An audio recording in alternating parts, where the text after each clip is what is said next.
Conferência da ONU sobre as Mudanças Climáticas, a COP26, que aconteceu em Glasgow, na Escócia, trouxe muitas novidades, acordos e ficou marcada pela presença da juventude. É a chamada Conferência das Cores. E nós conversamos com a Samela Sateré Maué, ela que é ativista ambiental, foi convidada a participar da COP26 e hoje é tida como uma das principais lideranças da juventude aqui na Amazônia. Vamos conferir? Olá, eu sou Samela Sateré Maué, sou indígena do povo Sateré Maué e faço parte da Associação de Mulheres Indígenas Sateré Maué, a AMISME, e sou jovem comunicadora indígena na APIB, na Articulação dos Povos Indígenas do Brasil, e na AMIGA, Articulação Nacional das Mulheres Indígenas Guerreiras da Ancestralidade. Além de ser ativista ambiental pelo Friday for Future Brasil e estudante de Biologia na Universidade do Estado do Amazonas. Queria que você explicasse pra gente como é que foi o processo para você chegar até a COP26. Foi uma construção com vários parceiros para que eu estivesse presente dentro da COP. Eles viram a importância de eu estar dentro desses espaços por conta da minha luta pelas questões ambientais, por direitos indígenas, demarcação de terra, além do protagonismo de ser uma jovem mulher indígena da Amazônia.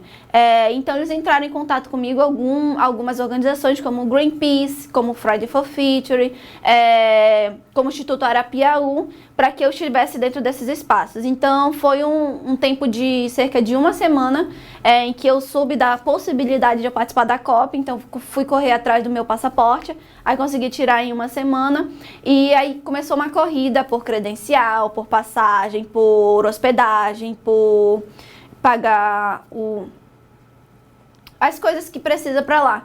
Então alguns parceiros chegaram comigo, como o Rui, que é do Mirante do Gavião, do restaurante Caxiri, e a Maria Gadu também, que já faz alguns trabalhos com o Instituto Arapiaú, e lá eles conseguiram as questões de hospedagem, de logística, de passagem e tudo mais, e credencial.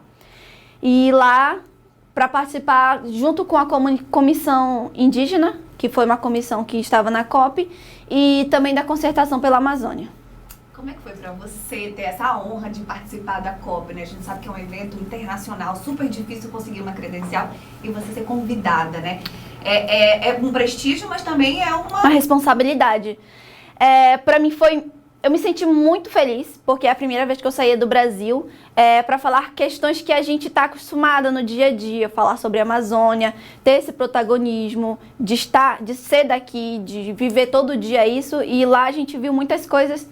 Muitas pessoas falando em Amazônia, Amazônia, Amazônia, mas pessoas que nunca estiveram aqui, pessoas que não sabem do que está acontecendo aqui, pessoas que não entendem o que a gente passa todo dia dentro do nosso território, dentro das nossas casas, dentro do nosso ambiente.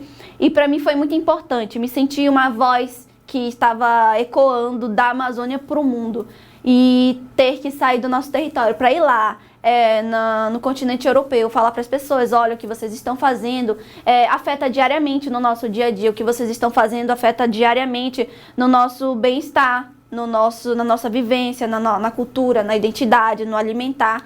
E para mim foi muita experiência e uma responsabilidade muito grande. E entendo que as pessoas quererem que a gente fale, que a gente esteja lá, é o nosso lugar de fala, é por isso que nós estamos aqui. E para mim foi uma experiência muito boa e acredito que a gente vai ainda construir mais outras experiências para outras COPs, porque dentro dessa COP eu vi um espaço um pouco maior de construção em relação aos povos indígenas dentro das reuniões e das construções lá.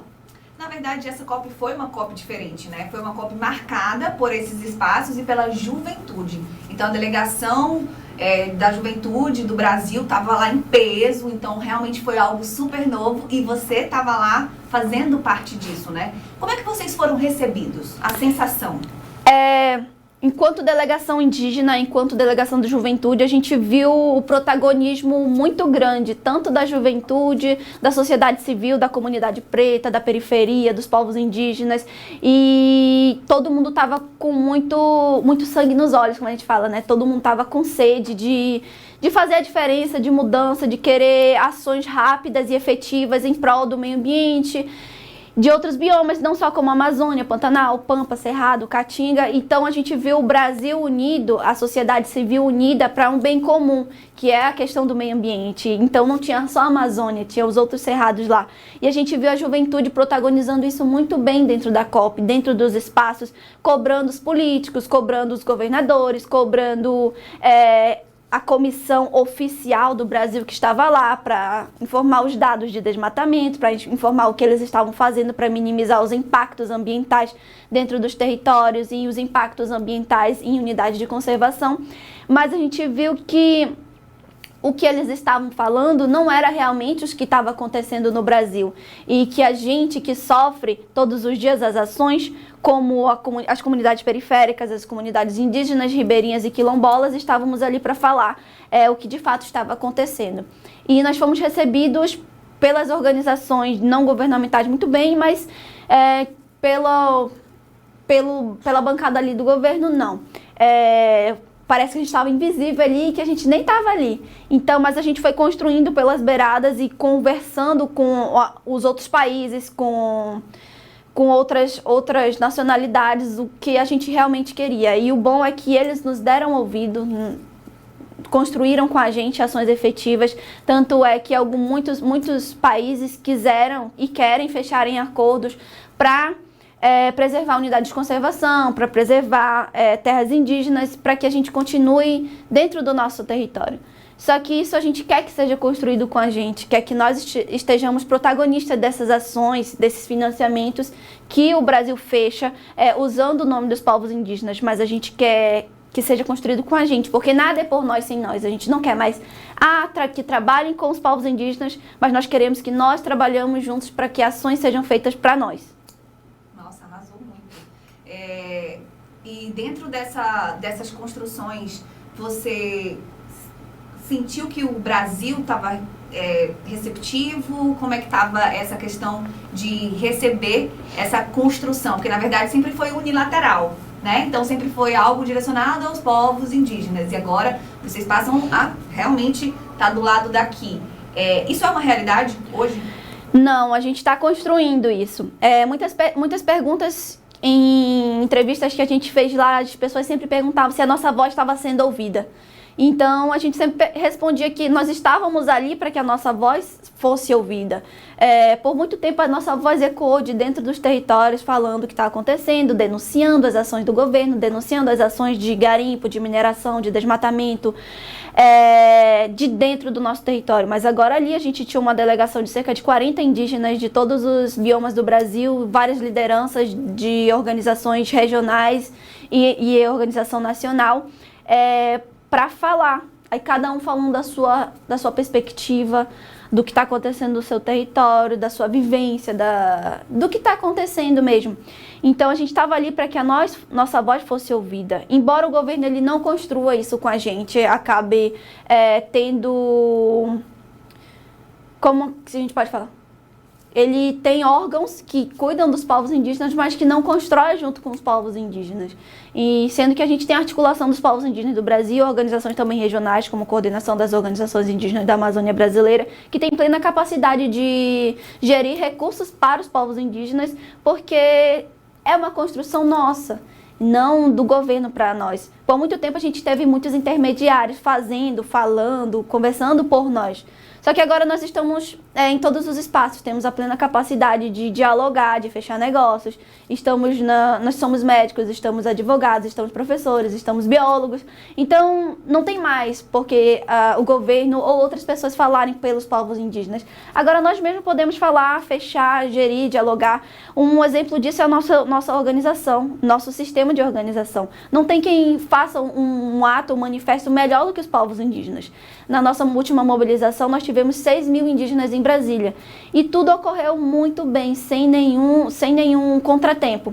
Que exemplo de organização? Essa é a maior mobilização que a gente já viu. E as pessoas elas não levam em consideração ainda isso. Mas isso está mudando. Um exemplo disso foi muita representatividade dentro da COP26. Maravilha. E dentro dos acordos que foram firmados e tudo mais, já para o fim, vocês se sentiram contemplados? Então, nós ficamos sabendo, através dos balanços, que a comissão oficial do Brasil, dos governantes que estavam lá, assinaram vários acordos pretensiosos que vão cumprir com as medidas, que vão preservar, que vão levar em consideração povos indígenas, mas a gente não sabe se é por conta de um desespero do governo em uma reeleição ou tentar mudar o cenário que está acontecendo ou tentar mudar a figura de um governo genocida, um governo que não se preocupa com povos indígenas e meio ambiente. Mas isso não foi conversado com a gente, só foi fechado esses vários acordos. Então, o que resta para depois é a cobrança. A gente tem que cobrar os acordos que foram fechados, os acordos que foram assinados com os outros países e ver se, de fato, o Ministério do Meio Ambiente e esses outros ministérios estão cumprindo com o que eles prometeram dentro da COP26, mesmo sem conversar com a gente. Mas e aí, já existe uma articulação para vocês conversarem, cobrarem, uma comissão que vai estar ali? Já existe isso? Por parte do governo, não, nem dos ministérios. A gente que vai ter que cobrar isso, né, deles, porque ainda não tem essa unilateralidade. Não, eu digo, existe uma mobilização indígena para, de repente, formar algum comitê, alguma espécie de bancada que possa cobrar e atuar junto a essas coisas que foram combinadas dentro da... A gente ainda vai montar essa comitiva. Então, vocês vão montar uma comitiva? Sim, nós vamos, enquanto organizações indígenas, a gente vai, as lideranças, né? Eles vão se organizar para ver o que está acontecendo. Nós temos dentro da PIB um setor jurídico de advogados indígenas que vão ver tudo que foi assinado e tudo mais. Legal. E quanto povos indígenas, como é que vocês saíram dessa COP? Contemplados, felizes, 100%, mais ou menos, tristes? Qual é o balanço final, assim? Como é que vocês saem de lá? Quanto povos indígenas? Nós saímos com uma perspectiva de mudança. Nós saímos com uma perspectiva de esperança, com uma perspectiva de ação para dentro do nosso território, porque querendo ou não, mesmo que a gente estivesse ali não oficialmente como delegação do Brasil, mas nós somos sim a delegação oficial, porque nós somos os originários do Brasil. E ninguém melhor para falar sobre meio ambiente, ninguém melhor para falar sobre terra, sobre território, sobre ação, sobre o que está acontecendo que nós. Então a gente vê essas construções, essas agendas que nós tivemos com príncipes, princesas, governadores e tudo mais, que eles quiseram ouvir nós, não o governo brasileiro, quer dizer que nós temos uma esperança de que outros querem nos ajudar, outros estão olhando por nós além do nosso governo. Agora, Samela, quero saber quanto pessoa você, como é que foi estar lá, ver aqueles bastidores, estar em outro país, de outra língua, como é que foi essa loucura? É muito diferente, né, de Manaus, é muito frio, todo mundo fala inglês e tem a dificuldade da língua, do clima e tudo mais, mas a gente entende que é para um bem comum e está defendendo um povo, porque uma mulher do Amazonas, de um povo Sateré-Maué, a única Sateré-Maué que estava ali. E é muito importante para mim ter essa voz. E para mim ainda tem um legado de responsabilidade e tudo mais. E fiquei muito feliz, acredito que seja uma das primeiras viagens que eu vou fazer de articulação, de mobilização, de luta e de resistência. Olha, muito obrigada pela sua partilha. Queria que você deixasse aqui uma mensagem, pensando que a Amazônia está te vendo, mas o mundo todo, né? A mensagem dos povos originários. Nada por nós sem nós. Nós não queremos mais intermediários para falar sobre povos indígenas. Nós mesmos podemos fazer tudo que vocês fazem sem deixar de ser a gente, sem deixar a nossa identidade de lado. Nada por nós sem nós, vidas indígenas importam e demarcação já.